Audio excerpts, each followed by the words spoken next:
Hi everyone, welcome to today's video. My name is Donnie, and for today we're going to solve another question that we had in the comment section.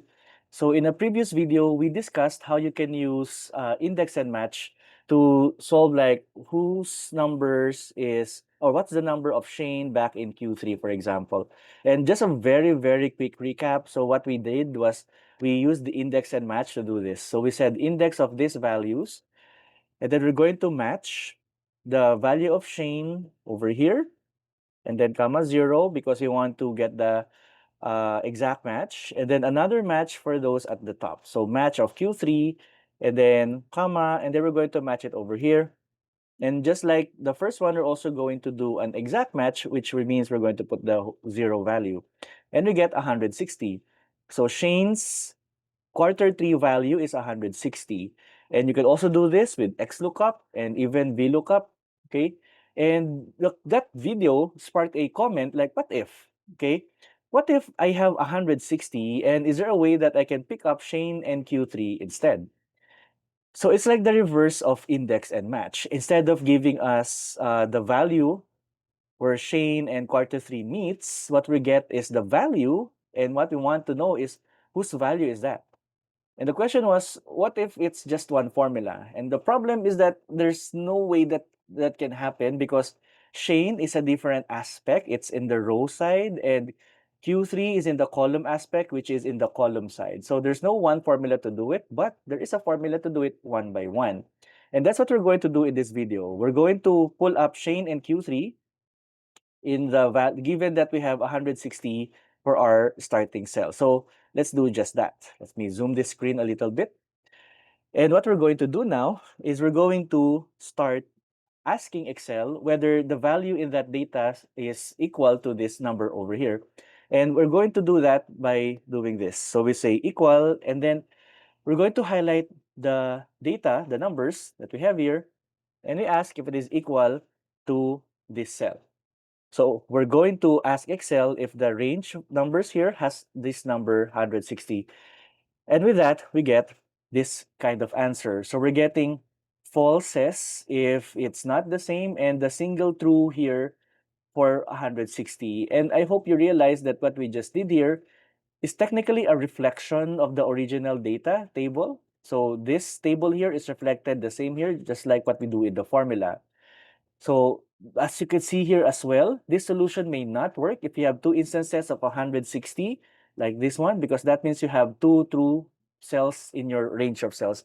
And that's actually a problem, because if this is your problem, then how would we identify which 160 are you going to look for? Like both are technically will be correct, right? These are both 160. So which one should it be?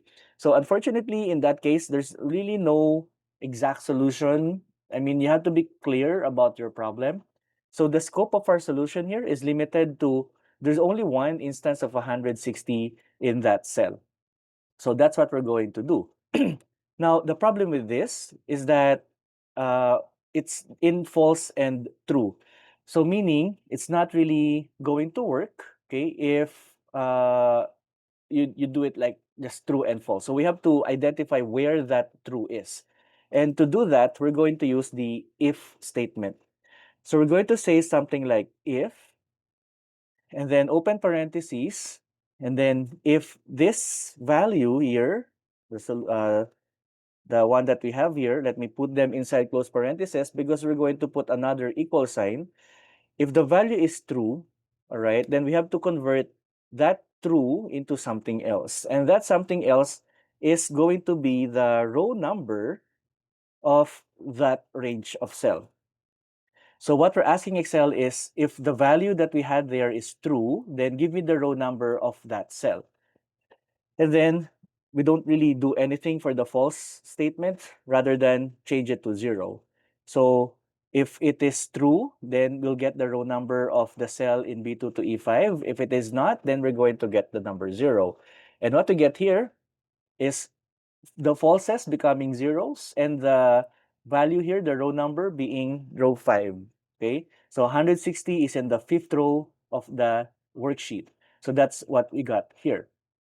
And I hope it's still making sense at this point. And what we're going to do next is we're going to consolidate the answer of these 16 cells into just one. We just need to find out where the number is, and we can simply do that by using the max function. So the max function, what it can do is it will pick up the highest number of the range of cells that we have. So we got here 5. So we eliminated the zeros and we got the row number of the cell that was true in the range of cells a while ago. Take note that what row number does, just to segue in this one, is it gives you the row number of where the formula is. Like this one, it says 8 because it's in row 8. That same formula will have a different answer if it is in a different cell. So same formula, but the answer is 7 because it picks up the row number where that formula is. But by putting a cell inside like this, instead of getting the number 7, it will give me 5 because the row number of the cell that we provided it is fifth row. So that's why we're getting the number 5 there. So I just want to explain that. Now that we got all the zeros eliminated and only the 5 remaining, we can now go back to index and tell us what the fifth value of column A is. So we're going to go with index, open parentheses, and we're going to highlight the entire column A because take note that what row number gives us is the row number, the actual row number of the value that we're looking for. So you also need to index the entire column A, not just these cells over here. So entire column A, and then the 5 that we have here, and then that's it. We just have to close it at this point, and then hit enter, and you get the value Shane. So index is giving us the entire column, but we're only going to select the fifth one. The number 5 is the result of these cells over here, of this formula over here, and there it is. We now have Shane. By changing the value, let's say I'm looking for 183, and I hope you realize that this value is under column C, unlike the first one, which is under column D. And this one also belongs to Jane. So now it doesn't really matter where the value is.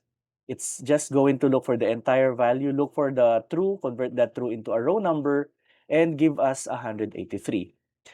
Now, how will this solve the problem for the column side? Okay, so the question to me was both numbers. And as you could see, we need the row number for the solution here, so we cannot really use the same answer for the column side, but technically we just need to change one element over here. So we can actually do the same thing. We're going to copy, and then for this one, we're going to paste it. But instead of the row, okay, we're going to change this into column.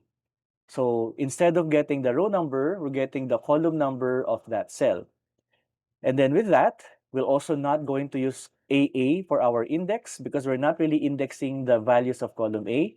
Instead, we're indexing those values of the row 1. So we're going to get the entirety of column 1 in this scenario.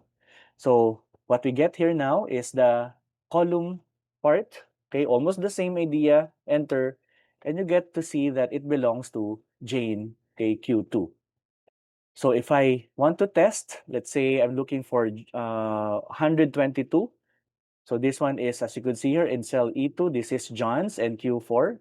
So enter, and there you go. You have John and Q4 in the cell. And there you have it. So now we can do a reverse index and match, but unfortunately you cannot do it in one formula. As I hope if you realize here, you have a different formula for row and another formula for column. So you just have to do it twice. You just have to copy paste anyway and just change a few functions. And I hope that video helped you, okay, in your question, if that is the one, if that question led you to this video. If this video indeed helped you or if you found this video interesting, we would really appreciate a like and subscribe in the channel. If you have any questions or if you think you have a solution that is better than this or easier, go ahead and put them in the comment section. I think the community appreciates any suggestions from anyone who has a better or an easier answer for this dilemma. But for now, that's it. And if you like this video, please click the like button and appreciate subscribe in the channel as well. It really helps us be motivated and create more videos for you. But for now, that's it. I'll see you in the next video.